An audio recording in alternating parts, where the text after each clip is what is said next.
architect of the Constitution of India, was one of the principal thinkers of modern and progressive India. A visionary who was much ahead of his times. He envisioned a nation built on the principles of justice, equality and liberty. An India in which all sections of the society were empowered socially, economically and politically. An India in which every citizen believes and is part of the growth journey. An inclusive society that takes together every section. A nation where a holistic and inclusive approach drives progress. As we accelerate our efforts towards Vision 2047, we realize that in many ways, Dr. B.R. Ambedkar's ideals resonate deeply with our Viksit Bharat goals. As a mark of remembrance and tribute to Dr. B.R. Ambedkar, we reflect on and revisit some of his timeless thoughts and how they guide us in achieving our aspirations for an equitable, empowered and developed future. It gives me immense pleasure to welcome on the show two distinguished guests. With me in the studio is Colonel Akash Patil, Director, Dr. Ambedkar International Center. Thank you, Colonel Patil. Welcome to SANSAD TV. Joining us virtually is Professor Nupur Tiwari, Chair, Professor of Dr. Ambedkar Chair in Social Justice of Indian Institute of Public Administration. Professor Tiwari, glad to have you with us on this broadcast as well. In fact, let me begin the program with your thoughts. How do you see Dr. Ambedkar's ideals resonating with the contemporary aspirations of India as we march towards Viksit Bharat 2047? I'm so happy to be, sitting in this platform and sharing my views about one of the most important visionaries of this country, Babasaheb Ambedkar. Fondly he is called that, Babas Bhimrao Ambedkar. And all his visions, is absolutely most essential for making India Viksit Bharat vision, that is 2047. Many of the things which he said about, this is 100% quality and good education, access to high quality and affordable health care, and also very recently we are talking about skill development and a meaningful employment, women education and also women empowerment. In fact, he was the first feminist of this country who could speak so much and volumes about women emancipation and also their economic empowerment. And he was the person who actually resigned as a law minister. Babasaheb resigned as a law minister because the Hindu Code Bill was not accepted in totality as he wanted. Right. So that is something which is at this time when he wanted women to be the owner of the property, right to property. That was so much ahead of its time. And what we are talking about, that is making the country at that platform, that is Viksit Bharat, is exactly we are replicating the views and the ideals and the philosophy of Babasaheb. So it's very, very relevant, especially in terms of when we talk of zero poverty and other marginalized section to be brought into the mainstream. Absolutely. So there are so many of his ideas that are today guiding us in achieving our contemporary aspirations. Colonel Patil, what is your perspective on Dr. Ambedkar's far-sighted views, in a way now becoming the guiding light for us as we march towards Viksit Bharat goals, and especially in context of the four pillars Professor Tiwari spoke about, and the four pillars of Viksit Bharat being Yuva, Garib, Kisan and Mahila. And time and again, we've seen how the government has, whenever spoken of a roadmap towards a Viksit Bharat, these are four prominent pillars. And something that Dr. Ambedkar had spoken about, the need to incorporate their role, the need to make them the key drivers of a developed India.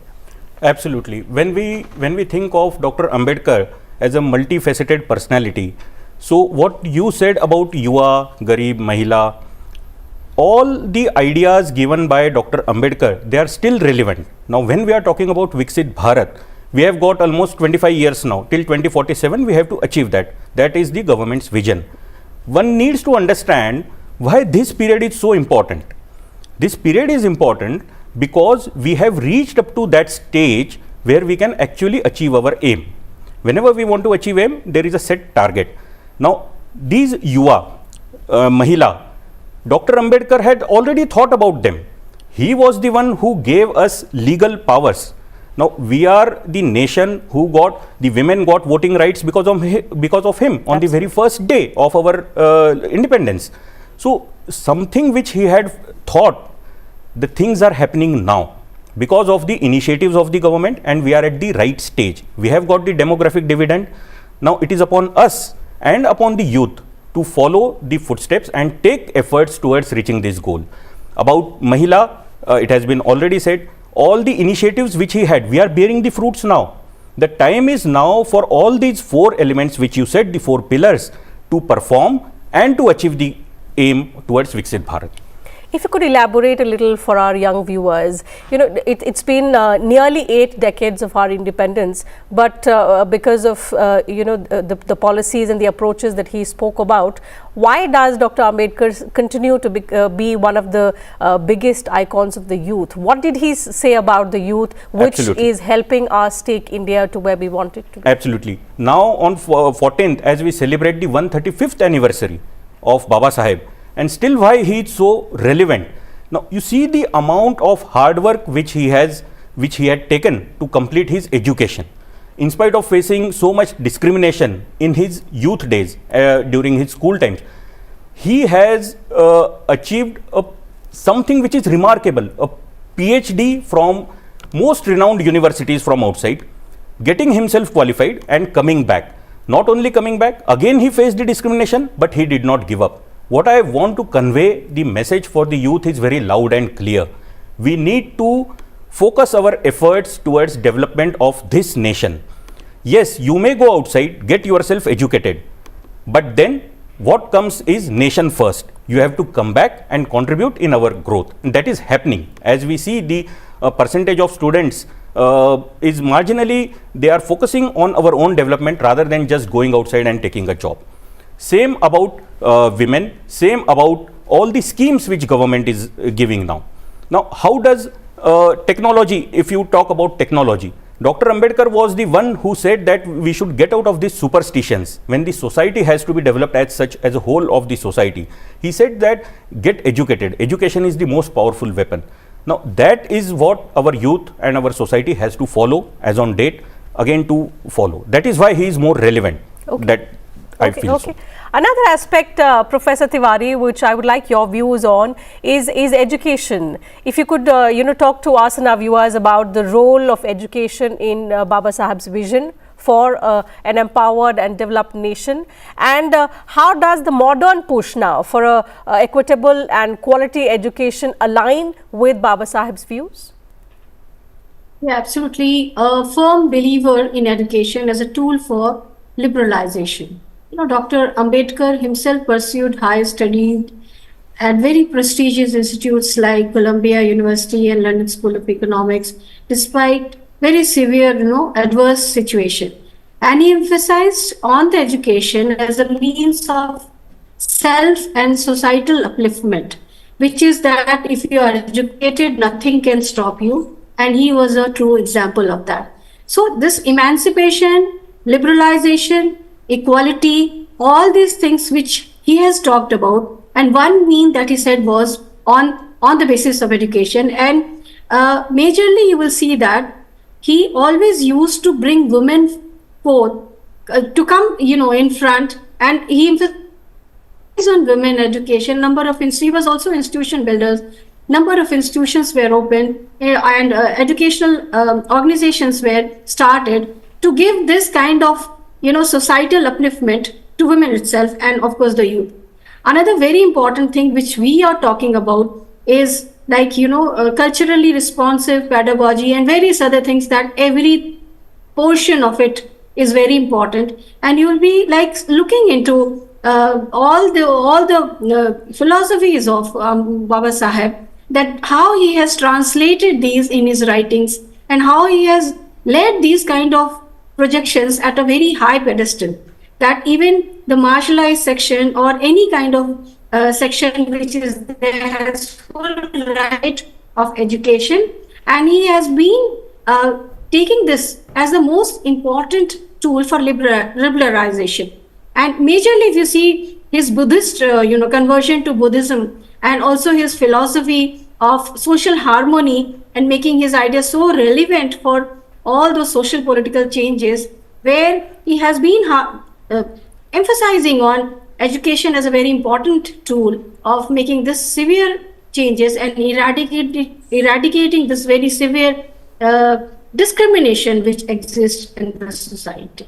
Professor, since you spoke about discrimination, and this is something that globally we're also seeing discrimination on the basis of gender. This was another area wherein Babasaheb had very clear views, far-sighted views as far as incorporating the role of women in economic progress was concerned, and women empowerment, reducing gender equality in more ways than one. How do you see his views now guiding us as we open up our sectors, critical sectors for participation of women workforce, women in leadership? How do you see his views now guiding us towards a more inclusive world, more inclusive society for women? As a chairman of the drafting committee of the Indian Constitution, Babasaheb ensured that it becomes a transformative and also a very progressive document where he advocated equality, justice, and fraternity. Now, the Constitution granted universal adult suffrage, giving women equal right to vote at a time, at a time which, unlike other democracies like US, UK, and France, didn't give it. So even in the drafting committee and while making the constitution, he ensured that women, they have the equal right.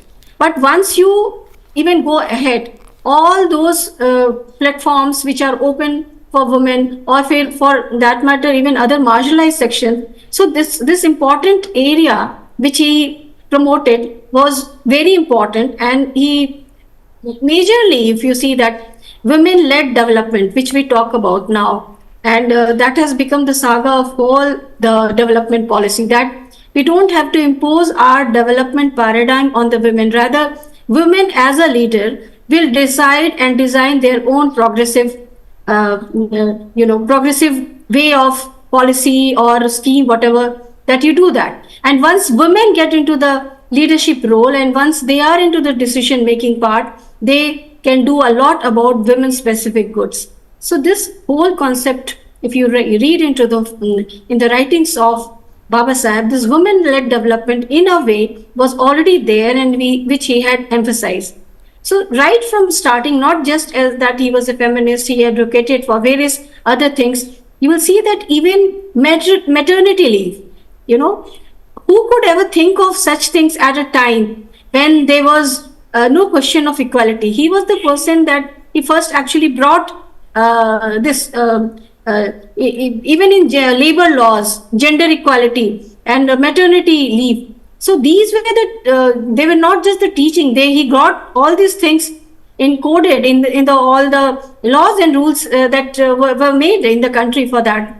So, absolutely. These are discussions in current discourse, but it was his pioneering vision, especially on giving opportunities to women, empowering them at various levels, and increasing their role in nation building, something that we are working towards now, but it's something that Babasaheb had spoken about, written about much earlier. These were three pillars that we spoke about, Colonel Patil: women, youth, the Garib. But what about the farmers? What were Dr. Ambedkar's views on enhancing agricultural efficiency, empowering the farmers, and taking them along India's growth journey? Because no matter what, India is primarily an agrarian economy, and agriculture will be the biggest sector driving growth. If we study Dr. Ambedkar's vision on the land reforms, on the labor rights, whatever he has written about the progress of the farmer community as such, he always was of the thought that everybody should be having equal opportunities. And now if we connect it with our Viksit Bharat vision, when we are saying that we should be developed with the focus on strong economy, and when our economy is agriculture based, we need innovation in that. Now these are all the things, role of the youth, innovation, science and technology. So if we see Dr. Ambedkar had this vision in his times, which is what present day we are following. That is how we have to understand that now that somebody has given us the foothold, now is the time to go ahead with the vision and work in that direction. You know, Babasaheb very interestingly also said that in a country like India, and he dreamt of an India where law should be the only factor uniting the country and providing equal opportunities to each and every citizen. Do you, how do you see us moving towards making that vision of Babasaheb a reality? Absolutely. Dr. Ambedkar was the proponent of political democracy, but with the vision and with the caveat that we have social democracy. Laws, according to him, if we study his writings, they were just to ensure that we have, and in fact he was a great critic of if the things are not working, that means somewhere we are not going ahead. Now if we connect whatever his vision was with today's things which are happening, yes, laws, rules, regulations, they are meant for as an enabler, as a facilitator, and not as obstacles. When we talk about Viksit Bharat, we have the government has taken so many steps to do ease of business. There are many flagship schemes for the youth. Focus is on entrepreneurship. There are many government schemes which are coming. Now, if we again connect the vision which he had and the steps which our government is taking, the affirmative action which government has done for not only marginalized but for everybody, there we can see, yes, he had a vision for a political and social democratic country like Bharat, and he always kept nation ahead, nation first. In all his, if we study his writings, his speeches, he comes out very clearly. In spite of all the differences with anyone, he always gave priority to the nation. When we are talking about our economy, are we now at 5th number? We are trying to go to 3rd. We may achieve all the progress till 47. But when we have the backup, when we have all the dividends, we have to understand his vision, follow it and go towards it. Another dimension, Professor Tiwari, that I would like the discussion to go towards is not just an inclusive and holistic approach to development, but also a sustainable approach to development, and something that India has been striving towards. How do you see Babasaheb's ideals reconciling with India's efforts towards not just an inclusive and equitable development, but a sustainable development? There are many things which cannot be answered in a straight manner, I would say, but many of his economic visions and also his vision towards the infrastructure development. For instance, economic visionary in terms of setting up institutions like Reserve Bank of India and Central Water Management Authority, majorly, contributing to India's economic and also infrastructural development. So these were some of the things which are so sustainable that we are still trying to, get the best things out of these economic visions which he had. And nobody could have ever thought of these institutions like RBI and various other things. And if you get into the infrastructure vision, he not only promoted large-scale infrastructure projects such as Damodar Valley and projects in Hirakud Dam and various other river projects, ensuring sustainable resource management, and also ensuring that the nation develops in a very sustainable manner. So conceptualizing the national power grid system also demonstrate very foresight in energy security and in industrial growth. So these things could be in some way connected to your question that he was also a visionary with terms of sustainable development. Certainly. Colonel Patil, in the broader view of how Dr. Ambedkar envisioned India and its growth and empowering various sections, empowering local bodies was also one aspect. How do you see that aspect of decentralization having happened at various levels of governance, and have we in more ways than one been able to do justice to what Babasaheb spoke about? Because through decentralization, through empowering the local bodies and local communities, you are strengthening governance at different levels, putting power into the hands of people who will ultimately feel part of India's growth story. Absolutely. Babasaheb always, he talked about education as the weapon, and we all know his famous quote, get educated, organize and agitate. That was for a mission, for the development of the society. He triggered those points for the common masses at the grassroots levels where everybody believed in him. Same is the case what is happening today. When we are talking about the overall development, unless the local bodies at the grassroots levels, right from the panchayat to village level to block, district level, till the time this message is understood by all the stakeholders at these particular places, and they understand the vision of this great man as well as our government, what the steps are being taken, if it is the flow of the technology, use of digital infrastructure, what we are talking about these days, scientific temperament, economic development. So all these things from the grassroots levels, if they are getting connected, if people are understanding through education, through technology, then the path becomes very clear to achieve our aim. So his vision of hitting at the grassroots, it is still very relevant, because now we know that our demographic dividend, what we talk about, the median age of our country is as on date is 29.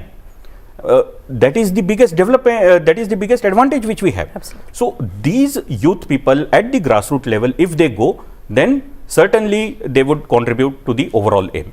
So capitalizing on India's strengths over the years, we've been able to make efforts, we've seen progress towards reaching or realizing the dreams of Babasaheb. But to fully realize and make India into what Dr. Ambedkar envisioned, into a more developed and prosperous country, India as a global power, what according to you are some of the areas in which we still need to focus on and perhaps pay particular attention? As per me, the major focus has to be on skilling of the this youth dividend which we have. Yes. When we say 29 is the age, making all the facilities available in-house, and in-house means not in the specific urban areas but at the grassroots levels. That if we focus on the educational infrastructure, we are certainly developing upon the communication infrastructure wise. Our inland waterways are developing, our means of communications are developing, the places are getting closer.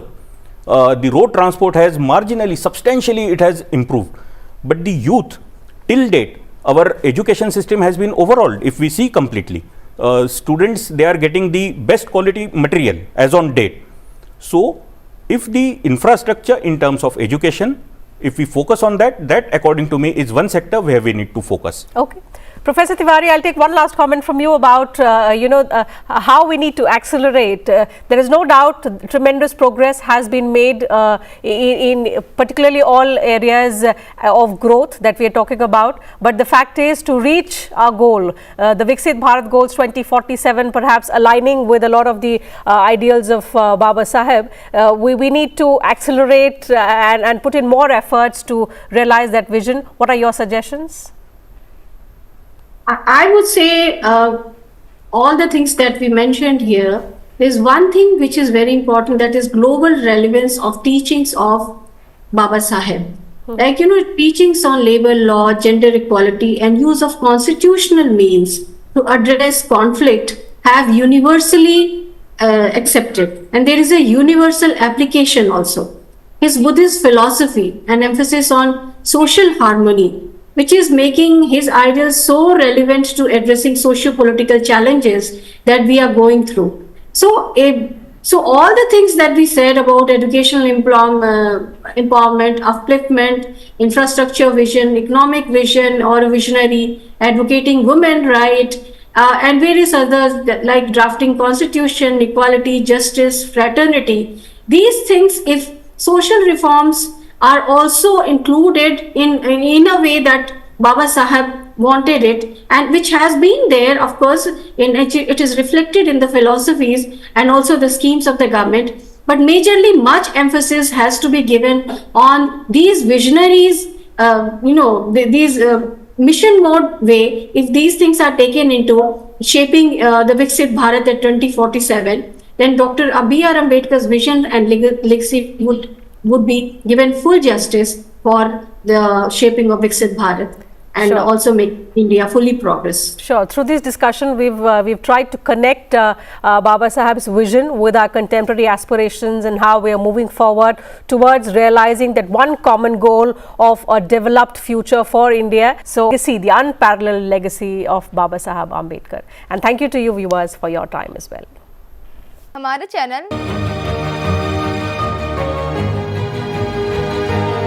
Like, share, subscribe देखना मत भूलिएगा। जय भीम, जय भारत, जय संविधान, नमो बुद्धाय। धन्यवाद। Channel आर्थिक समस्या से गुजर रहा है। अगर आप बहुजन समाज में बाबा साहेब अम्बेडकर और तथागत बुद्ध की विचारधारा को अधिक से अधिक लोगों तक पहुंचाना चाहते हैं तो हमें आर्थिक सहयोग प्रदान करें, ताकि हम अपने चैनल के माध्यम से देश विदेश में समता, बंधुता, एकता और संवैधानिक अधिकारों को ज्यादा से ज्यादा लोगों तक पहुंचा सकें। आप अपनी सहायता राशि नीचे लिखे खाते में जमा करा सकते हैं। खाता धारक गौतम रत्ना, खाता संख्या 3169576865 IFSC कोड SBIN 0060336, बैंक भारतीय स्टेट बैंक। आप हमारे बैंक खाते का विवरण स्क्रीन पर भी देख सकते हैं। जय भीम, जय भीम। मैं गौतम रत्ना गौतम फिल्म्स प्रोडक्शन में आपका स्वागत करता हूं। आप हमारे प्रोडक्शन हाउस के अंदर अपना कैरियर बना सकते हैं as a film director, as a producer and actor and actress and editor and cinematographer also. अगर आपको फिल्म से रिलेटेड कुछ भी प्रोजेक्ट आपको बनवाना है तो हमारे पास में पूरा सेटअप है, जिसमें फिल्म कैमरा है, शूटिंग लाइट्स है और एडिटिंग है। सारा A to Z एक ही जगह पर आपको हमारे यहाँ पर मिल जाएगा। तो दोस्तों, आप हमें कांटेक्ट कर सकते हैं हमारे नंबर्स पर 9810085714।